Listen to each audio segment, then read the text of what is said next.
Gospodine Stamatoviću, možete zaista da budete ponosni na decu opštine Čajetina, u krajnjem slučaju na ljudi iz Sportskog saveza i na lokalnu samoupravu, čiji ste u krajnjem slučaju vi prvi čovek. Koliko ste vi zadovoljni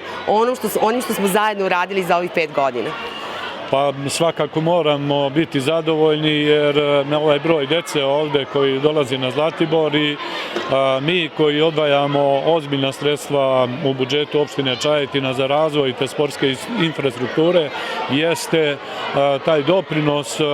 mladim ljudima da se bave sportom, da zdravo žive i da ih negde sklonimo od ovih potencijalnih poroka u životu. Ako ih sada spremimo i usmerimo onako kako treba, mislim da u budućim godinama ili generacijama nećemo sigurno imati problem. Mi smo u svojim dugoročnim planovima zacrtali da Zlatibor posvetimo sportu i sportistima i ulažemo ogromna sredstva u razvoj te osnovne infrastrukture. Ako imate osnovnu infrastrukturu, to je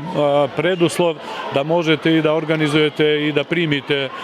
ovu decu koja danas možda u novije vreme i zahtevaju možda i malo bolji komfor i bolje uslove i mi se trudimo da to ispoštujemo i ti prateći sadržaj jeste i smeštaj.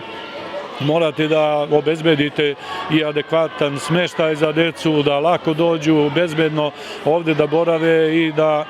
odu svojim kućama bez ikakvih trauma, tenzija, znači bez povreda, tako da, eto, to je nešto što je dugoročan posao, slabo se vidi, mora puno odricanja, ali to zadovoljstvo kasnije dolazi, pa često puta mi iz politike možda i ne stignemo da valorizujemo to što se uloži, ali mislim da je mnogo pametnije ne očekivati ovde bilo kakvu benefit ili korist političku od ovoga. Mislim da je ovo interes kompletnog društva na republičkom nivou i da polako to ljudi shvataju, da samo sport, zdrav život, zdrava sredina mogu da nam u budućnosti garantuju da nismo pogrešili u svom životu ili prema budućim generacijama. Hvala vam mnogo.